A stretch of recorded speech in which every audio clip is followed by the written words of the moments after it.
Okay, so I am back, and from the last section on the types of tones, I just want to go over some of the important things to remember when formulating your colors. Know that you want to select warm-based colors to create brighter colors such as red and gold tones. Select cooler-based colors to keep the color result more ash, revealing less gold in the hair. Add a neutral-based color to formulate hair color that will soften and balance colors. Neutral-based colors are often used to cover gray hair as well as gold. It's also important to note too that if you're not sure of what the color base is, so when you have a blended base color, you don't know if the background is brown or tan, what you do is sometimes the color may have a warmer base and that might pull a lot warmer when you're lifting. So mix your color in a bowl in a small amount, add a little bit of lightener to it and stir it, and if the color turns pink, it might be a warmer base color. So the background color is still like a little bit warm. I've had people complain about this because they'll be selecting an ash color, they'll be using a higher volume developer, and when they lift the hair, it'll come out a little bit warmer or brassy. Now, if your color naturally has an ash base, it's going to be a softer, more cooler result. Not as intense. Some colors that are blue-based tend to be really, really strong and very drab, and then some of the other colors that are on the warmer side might come out a little bit warm. So it's just a really cool thing to get in the habit of doing, checking your own. I call it the base check. It's just pretty cool because like when the color oxidizes, it'll look clear at first, and it'll start to turn like a different hue, and then some of it turns like an intense dark or an intense like red color. I know that the Redken Shades EQ, when you mix it, it looks like bright red, one of the neutrals, and then it eventually turns darker. But I found that their neutrals tend to be a little bit on the warmer side. So always keep that in mind.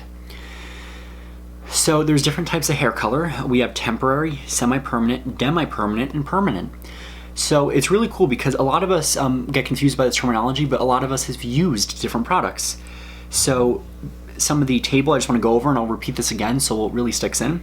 Temporary color is going to create fun, bold results, easily shampoos from hair, and it neutralizes yellow hair if you're using a purple shampoo. Semi-permanent color will introduce a client to hair color services, adds subtle color results, and it tones pre-lightened hair. Demi-permanent blends gray hair, refreshes faded color, filler for color correction, tones pre-lightened hair, and it enhances a natural color. Permanent color creates bright or natural looking hair color changes, covers gray, and changes existing hair color. So know that hair colors fall into two categories. You have oxidative and non-oxidative. So your oxidative colors will be your demi-permanent and permanent colors. What they mean by oxidative is think. When you have an oxidative color, you always have two parts. You have your color and you have your developer. Even your demi-permanents, they use a developer. It's a peroxide. It's a very small amount. It's called an activator. You'll mix that. Your permanent color, you have a wide range of developers. That's what makes it oxidative, because you're putting oxygen in there to cause that reaction and make the color oxidize. Your temporary and semi-permanent come right out of the tube, or temporary color can be various things. They just go right on the hair. They don't require additional mixing of a product or an activator.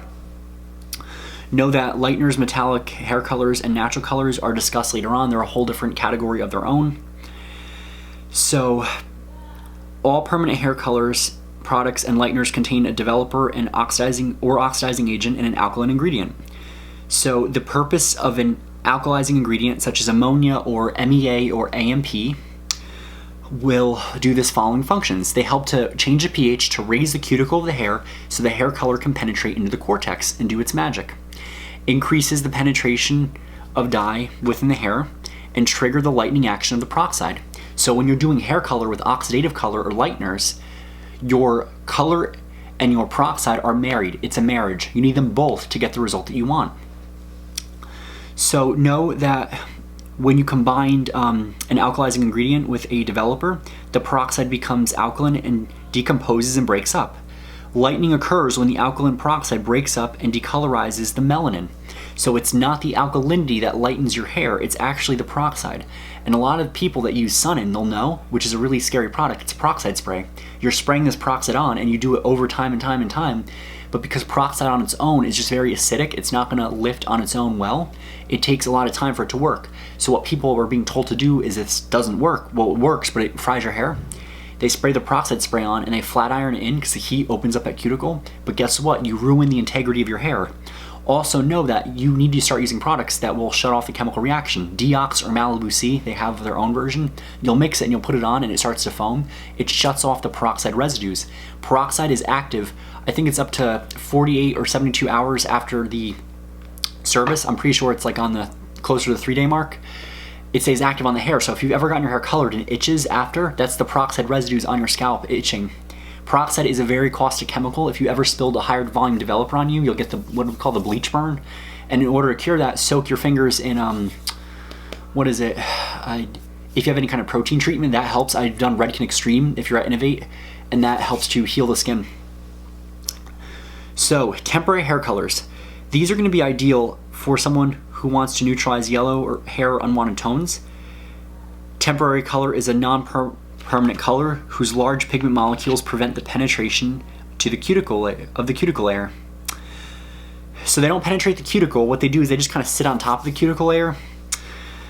Temporary hair colors are non-oxidative colors, and they only make a physical change, not a chemical change in the hair shaft. No patch test is required. Know that they are, because they're a coating, they may be removed with shampoo, but I want to caution you that with any type of hair color, porosity will affect this. Remember that porosity makes a temporary color permanent, and it can make a permanent color temporary. The reason being, if that hair is all eaten up and that cuticle is raised, that temporary color is going to go in deeper and it will penetrate, so you might get some staining action. So temporary hair colors are available in color rinses, which are applied weekly to shampooed hair to add color. The hair is styled dry. Colored mousses and gels for a slight color and for dramatic effects. Hair color mascara for dramatic effects or covering gray. Hair eyeshadow is a good example. Color enhancing shampoos used to brighten, impart slight color, or eliminate unwanted tones. And spray on hair color that is easy to apply, used for special effects. So if you've ever gone to a party, you'll spray it on and it'll like give you like that green or very artificial hairspray look. That's an example of a temporary color. Know that on darker hair they may not come up as much. The next one is your semi-permanent color. So traditional semi-permanent color is a no-lift, deposit-only, non-oxidative hair color that is not mixed with peroxide, and it is formulated to last through several shampoos, depending on the hair's porosity.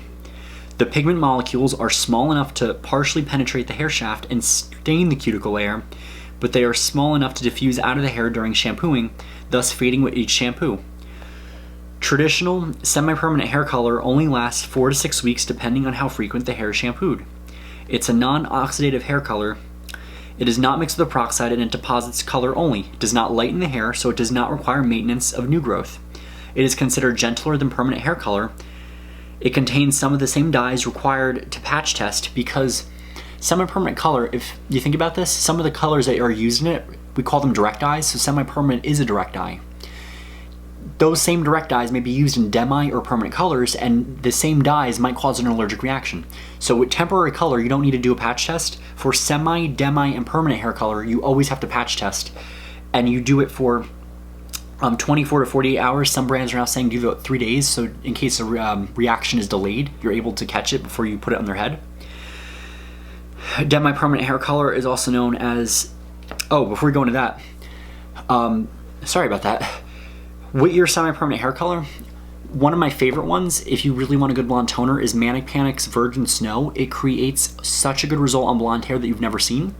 So semi-permanent colors, you can actually use heat to make them go in deeper. What you're doing with heat is you're opening the cuticle layer and you're allowing it to seep in deeper and stain deeper.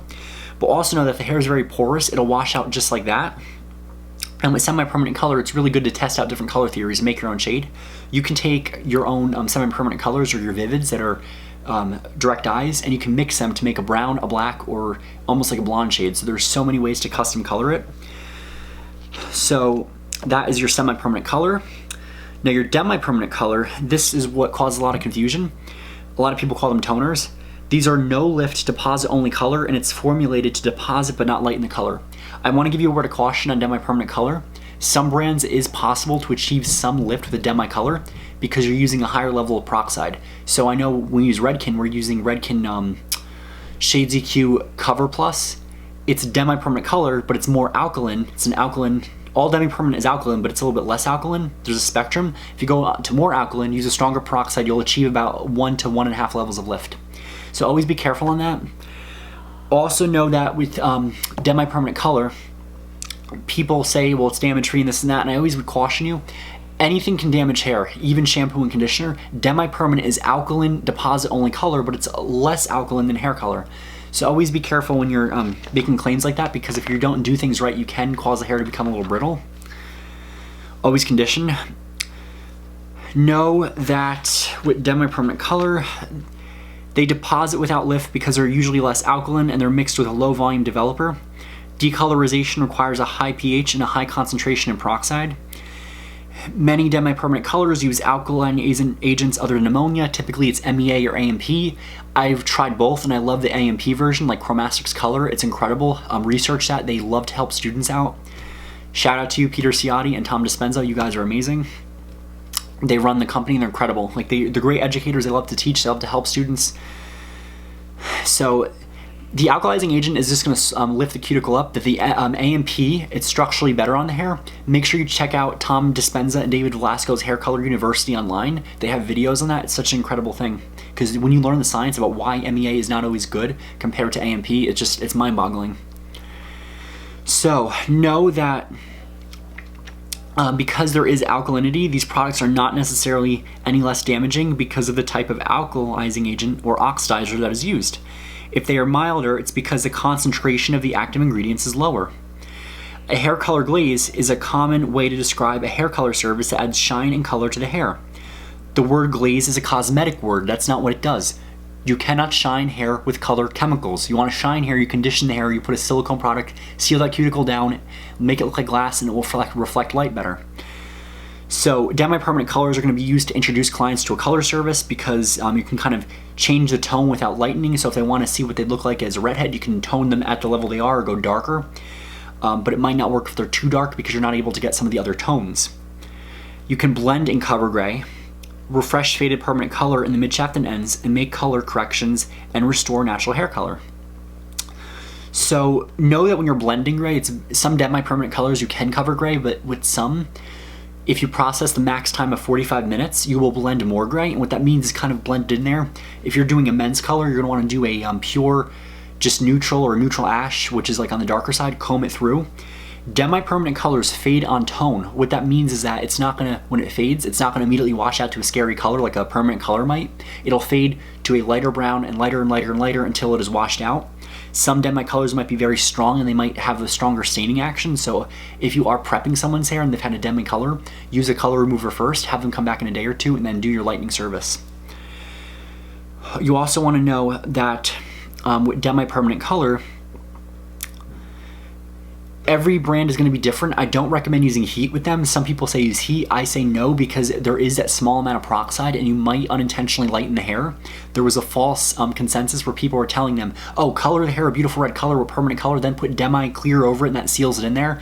Demi clear does not seal in color, okay? If you use permanent hair color clear, which is pure ammonia, you're going to actually lift the hair. Demi-permanent color, their clear, is that alkalizing agent, MEA or AMP. Some of them use, which is really good, it's DACs, dissolved ammonium compounds. If you mix their clear with that and you put it on the hair and you put heat on, you're going to lift their hair. Even just without heat, it's going to open up that cuticle because with demi-permanent color, the cuticle's being lifted. Guess what? You just freshly colored someone's hair, you put that clear over, goes in, the peroxide goes in, cuticle's up, all that nice color, bye-bye, down the drain, throwing out money. So don't do that. Don't put clear over fresh color. It does not work like you think it works. Clear is ideally only used to mix dilute shades. Don't get in the habit of using it to shine hair chemically. So know that when you are using a demi color, there is a different way to apply it. Typically people apply them when damp. That's what I've found always works, but your book might have a different version. You can also refresh the color at the root when you're doing a touch-up and then refresh everything with your demi color. That might be a way to refresh. Typically, if you have to refresh, I say do it every other color, unless the color is really faded, then you can do it. And I always say err on the side of going a little bit lighter with your demi shade, 1 to 2 shades lighter, because demi colors are deposit only. They might not give you enough lift.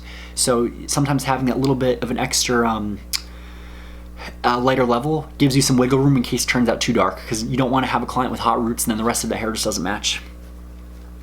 Know that Demipermanent is available as a gel, cream, or liquid, and it requires a patch test. Your gel-based demi colors are very nice. I know that some brands like Redken will have a special developer that can make the liquid color become gel. Others that are cream you can mix in a bowl and it has a really cool consistency. So the viscosity really depends on the brand, and make sure that you're following the designated activator. Nothing is worse than not having your activator and trying to use a higher volume developer only to find out that you created the scariest color ever because it didn't work well. So that is demi-permanent color. Know that the next color is our favorite, and that's permanent hair color. Also know that ammonia is our friend. Ammonia is not our enemy. There's been this false consensus that ammonia free is better, and that is not true. Know that permanent colors lighten and deposit color at the same time in a single process because they are more alkaline than demi-permanent colors and are usually mixed with higher volume developer. Permanent color is used to match, lighten, and cover gray hair.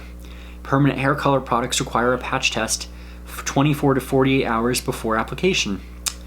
Know that they contain uncolored dye precursors, which are very small and they easily penetrate in the hair shaft. These dye precursors are called aniline derivatives. You'll also hear of the old term of hair color being called aniline derivative tint. What that means is derived from coal. Here's the fun fact: we don't actually use coal anymore in color. Now all of it is synthesized in the lab. But there was a time in history where we were getting these coal-based colors that were derived from coal. They were stronger, they're more alkaline. So there's also a really good story to go along with this, because aniline derivative tint, and it still does, it can cause a reaction. There was a case where they were using different types of dyes back in the day. They would use aniline derivative tint in different products, not just hair, but hats, colors. Some of those derivatives also contained arsenic.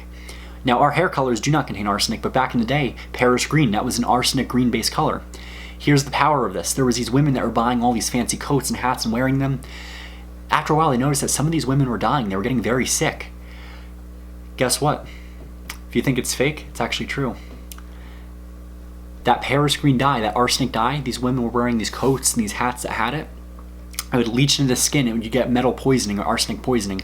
If you were more predisposed to getting these side effects, you would get it sicker and potentially pass on quicker. If you ever heard the terminology mad as a hatter, it's because the men's hats had lead in them and it was absorbing in, and that's a neurotoxin. So that's just some of the power of some of the dyes we've used out history. Now, aniline derivative tint is no longer made with coal. It is made in a lab, so it is a lot safer than it was back in the day.